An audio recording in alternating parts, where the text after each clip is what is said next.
tout propos, je voudrais maintenant et à l'instant même dire merci à Dieu, le suprême, qui a permis que cette cérémonie vive sa deuxième édition. Je pense que rien ne peut être fait si Dieu n'a pas donné la permission de le faire. Les hommes peuvent avoir la volonté, mais si Dieu n'a pas donné son onction, rien ne pourra se faire. Alors je voudrais que chacun d'entre nous ici sache qu'il y a Dieu qui est au contrôle de la vie de tout un chacun d'entre nous. Généralement, les gens pensent, avant de revenir à mon discours, que tout ce qui est de la tradition est perverti et satanique et fétichiste. Mais je dis qu'ils se trompent énormément parce que notre tradition est une valeur, je pourrais dire absolue, qui enseigne les vertus de la probité, de l'intelligence, de la dignité. Voilà la valeur que notre peuple, et surtout le peuple Agni, incarne. Alors il faut que nous comprenions que notre peuple est un peuple valeureux et digne, dirigé par un grand roi, dans un pouvoir facile, toi que je voudrais qu'on nous rassure ici très fort.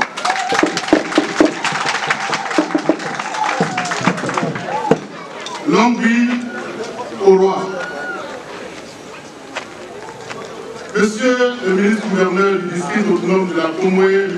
Pascal Abinankokou, représenté par M. Kanga Akra Célestin, Monsieur le ministre de la Communication et de l'économie numérique, porte-parole du gouvernement, M. Amadou Koulibaly, représenté par son directeur de cabinet, Jean-Martial Adou, Monsieur le ministre du Tourisme et des Loisirs, M. Sianou Fofana, qui n'est pas là, mais lorsque nous voyons la directrice régionale du tourisme de l'Élégué Gablin, est-ce que nous pouvons penser que le ministre Sianou Fofana n'est pas ici?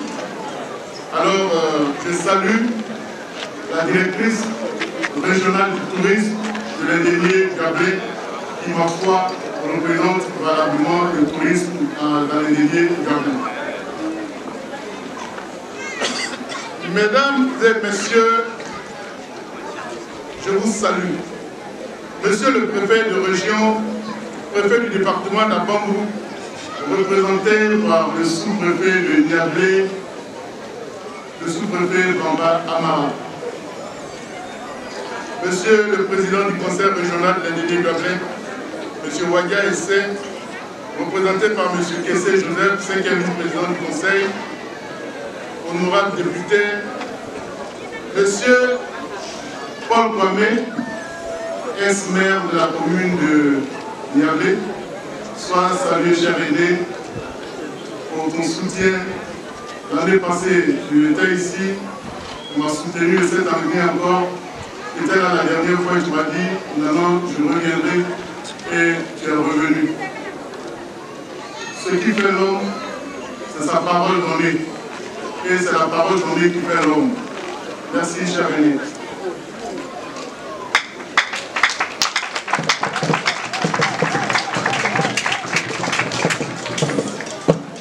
Monsieur Noufé Michel, directeur des moyens généraux du président de Côte d'Ivoire, représenté par André Clarisse, que j'appelle affectueusement PDG. Mesdames et messieurs les élus et cadres, mesdames et messieurs les directeurs régionaux et chefs de service, chers parents, soyez remerciés et salués. Maintenant, voici 3 rois de l'Élégué. Il avait été représenté dignement à l'ouverture. Aujourd'hui, il n'a pas pu être là pour diverses raisons que nous connaissons tous. sois salué, Nana. Chère population de Diangobo, chères mères, chers enfants et chers jeunes, Nana Ané, chef intérimaire du canton de Zaranou, représenté ici par son porte-canne et son secrétaire, transmettez à Nana mes chaleureuses salutations. Nana Kokoundama, chef du village de Kokoundamonko, cher grand frère. Nana Angwa, deux chefs du village d'Angwako. Nana Moulampassi, chef du village de Kwadjoko. Mesdames et messieurs, distingués invités, tous en vos rangs, grades et qualités bien considérés. Au moment où se referme le rideau de la deuxième édition de la Bodan Festival de Diangobo, je veux exprimer toute ma joie, ainsi que celle des populations de Diangobo. Cette édition est une très belle réussite. Réussite par le nombre de participants, réussite par la qualité des personnalités qui ont accepté de nous accompagner, réussite par la population, par les populations toujours plus nombreuses. La première édition de la Bodan Festival de Diangobo a connu le même succès l'année dernière, en dépit de quelques maladresses dues à sa jeunesse et des facteurs climatiques. Ainsi en est-il des œuvres humaines. Cette année encore, les choses... Je disais, la première édition de la Bodan Festival de Diangobo a connu le même succès l'année dernière. Mais encore, les choses n'ont certainement pas été à la dimension de nos ambitions.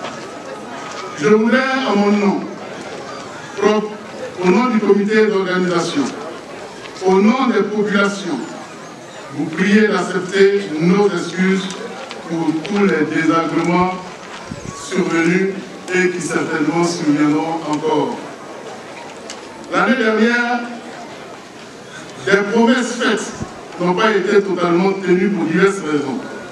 Cependant, nous avons noté une belle volonté de tous les tenir cette année. Ainsi que j'ai eu à le dire à la cérémonie d'ouverture, la tenue de cette deuxième édition est déjà le témoignage de notre volonté commune de tenir le respect des engagements pris il y a plus de 12 mois. Le baobab, comme disait le sage, tient sa force de la profondeur de ses racines. Monsieur le ministre-gouverneur du district autonome de la Komoué, notre baobab Abina Kwaku Pascal, vos racines sont solidement profondes. Vos racines, ce sont vos œuvres au service des populations de l'Indénié, du Gabin, du Moronou et du Sud-Komoué. Vos racines, c'est cette riche carrière au service de la nation, cette confiance toujours renouvelée du chef de l'État. Vos racines, ce sont aussi tous ces jeunes cadres, ces femmes à qui vous continuez de servir de modèle. Alors, chers grands frères, chers pères, sachez que vous avez la bénédiction des autorités coutumières et religieuses ainsi que la protection de nos ancêtres. Pourtant, je voudrais dire à Monsieur le ministre Yandou Fofana, ai-je encore besoin de rappeler votre engagement auprès du président de la République pour la promotion du tourisme ivoirien? Oui, il le faut. Il le faut parce que vous êtes témoin de ce que vous savez déjà. Vous avez vu l'engagement de vos frères et sœurs de Diangobo, et certainement on vous le rapportera, pour faire vivre les richesses culturelles locales. Il faut rappeler votre engagement parce que nous savons la grande confiance dont vous bénéficiez de la part du président de la République et de son chef de gouvernement. Nous avons cette même confiance en vous. À l'endroit de notre parrain, Amadou Koulibaly, dit Ams, à qui je voudrais qu'on donne une grande ovation. On applaudit.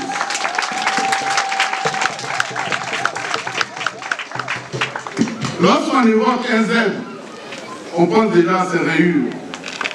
Et nos aïeux du Grand Nord nous ont enseigné qu'un homme sans tradition est comme un Z sans rayures. La noblesse des patronymes Koulibaly et Adom. Toute l'histoire et les liens existants entre les peuples Sénoufo et Agni constituent les rayures profondes de nos traditions communes. Je parle à un ministre de la République, mais surtout à un fils, à un beau-fils. Alors, cher beau-fils, merci d'avoir accepté de parrainer pour la deuxième fois consécutive cette édition du Festival d'Abodin de Diangobo. Je ne doute point que vous accepterez de nous accompagner pour toutes les autres éditions. J'associe à l'hommage que je rends au ministre Amadou Koulibaly, un homme qui a de la considération pour l'homme, un homme qui soutient l'homme quand il est affaibli, un homme qui donne à l'homme lorsqu'il a fait sa nourriture, un homme qui couvre l'homme lorsqu'il est dénudé, un homme qui aide l'homme à se relever. Et j'ai cité Hervé Adambois.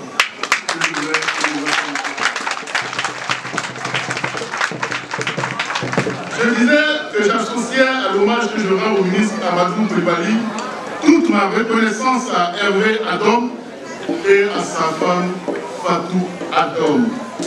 Merci pour tout. Diangobo vous dit merci. Abengu vous dit merci. Tous les peuples de l'Indénié et Gablé vous disent merci. Hervé, tu as une référence pour notre jeunesse. Tu as une référence pour notre culture, pour notre tradition et pour notre développement. Ne te lasse pas de faire du bien, car tu moissonneras au temps convenable.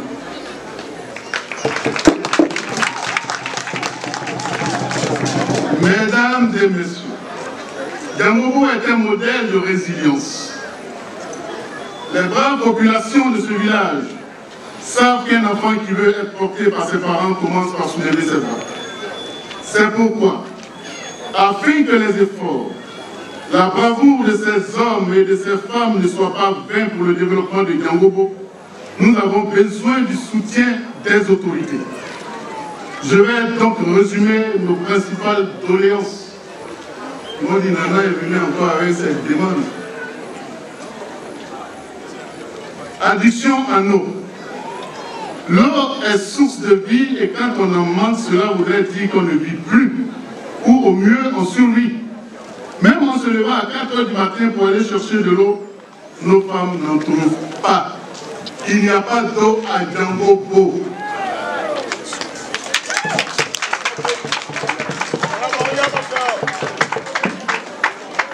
Il n'y a pas d'eau.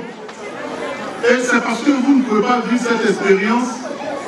Mais quand on t'envoie l'eau dans le seau pour que tu puisses te laver, et lorsque tu regardes, tu vois le dépôt qui est dans l'eau, toi-même tu te dis, avec cette eau-là, quand je me lave, qu'est-ce que je vais avoir?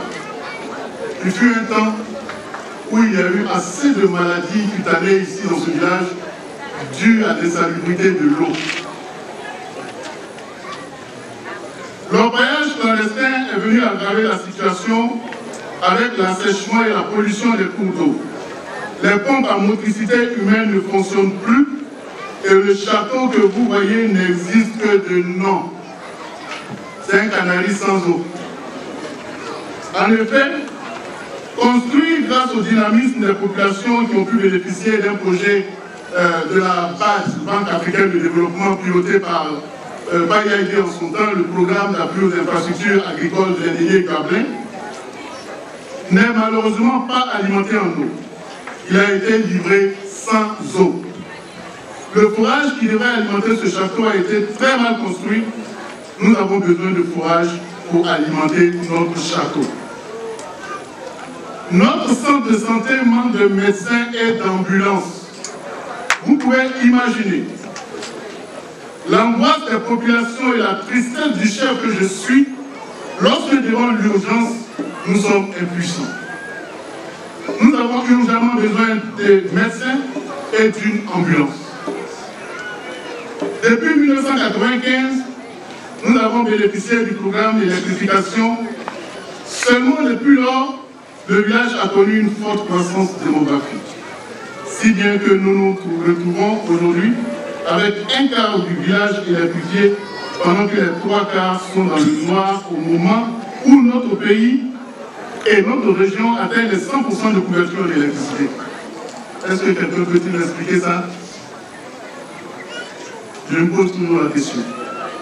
Nous demandons aux autorités compétentes d'intervenir en notre faveur auprès de Côte d'Ivoire Énergie pour l'extension du réseau électrique. En matière d'éducation, nous souffrons de l'insuffisance des salles de classe. Nous voulons mettre un terme aux souffrances des populations en rapprochant l'école des familles. Ainsi, nous aurons un meilleur suivi de l'encadrement et de l'éducation de nos enfants. Après la construction de 2 premiers bâtiments avec 6 classes, nous avons décidé de construire 3 autres classes. Faute de moyens, les travaux n'avancent pas. Il nous faut également offrir aux enseignants des logements dignes de l'image de notre village et offrant de meilleures commodités pour faciliter leur travail. Nous avons entrepris de construire un collège de proximité. Les travaux sont en cours et votre soutien nous permettrait d'accélérer l'achèvement de ces travaux d'ici la rentrée prochaine. Le gouvernement a annoncé le mercredi dernier en Conseil des ministres le lancement d'un projet de construction et d'équipement de lycée d'excellence aux jeunes filles avec internat à Abangou et dans d'autres lieux du pays. N'est-ce pas? Monsieur le porte-parole du gouvernement, nous avons la chance de vous avoir comme parrain. Je voudrais simplement rappeler que Diangobo est à seulement 30 km de la ville d'Abangou. Si nous avons cependant décidé de construire un collège de proximité à Diangobo, c'est parce qu'il est de plus en plus difficile de trouver des logements pour les élèves orientés à Niamey ou à Bangou. Il n'y a pas d'internat. Les tuteurs se font rares. Nos enfants, pourtant très intelligents, nous reviennent de la ville totalement transformée parce que enceintes, je dis bien enceintes, ou victimes de violences de toute nature. Pour désenclaver le village de Diangobo, nos parents ont construit à bout de bras, à l'aide de machettes de hache au péril de leur vie, une piste d'environ 11 km pour sortir à Ngwako, village en bordure du goudron sur la route de Diabo. Cette piste villageoise est devenue aujourd'hui, toujours grâce au sacrifice des fils et des filles de Diangobo, la route en terre que vous avez empruntée en venant ici à Diangobo. Ce sont plus de 11 millions de nos francs qui ont été consacrés à l'ouverture de cette voie et chaque année, c'est entre 5 et 12 millions que nous dépensons pour entretenir cette route et son reprofilage. Ici à Diangobo, les gens ont pour habitude de dire qu'on ne mange pas au goudron. Mais la voie précède au développement et le goudron contribue au développement. Donc je peux dire aisément ici à Diangobo, nous mangeons goudron.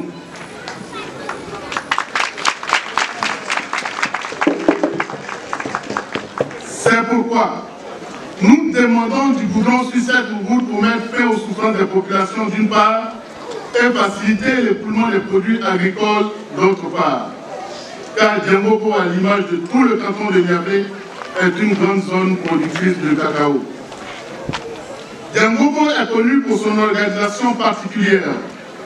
Nous avons adopté le modèle d'organisation en société coopérative où l'égalité du genre est pratiquée. Ici, les femmes sont totalement autonomes. Elles sont propriétaires terriens et propriétaires de leurs plantations parce que nous savons que l'autonomisation de la femme conduit nécessairement à celle de l'homme et au bonheur de toute la cellule familiale. Je voudrais saluer la reine-mère de Diangobo, ma chère et tendre tante, et avec elle, toutes nos mamans, nos épouses et nos filles. Nos femmes ont besoin de plus de moyens pour le financement de leurs activités créatrices de richesse. Elles veulent un meilleur accès aux différents fonds existants. Mesdames et messieurs, plus de 100 000 âmes vivent à Diangobo. Les populations depuis 2011 ont fait le choix de soutenir l'ambitieux programme de développement du président de la République, son Excellence M. Alassane Ouattara. Des solutions jusqu'au programme Côte d'Ivoire solidaire, notre adhésion à la vision du président s'est faite à plus de 85% aux différentes élections.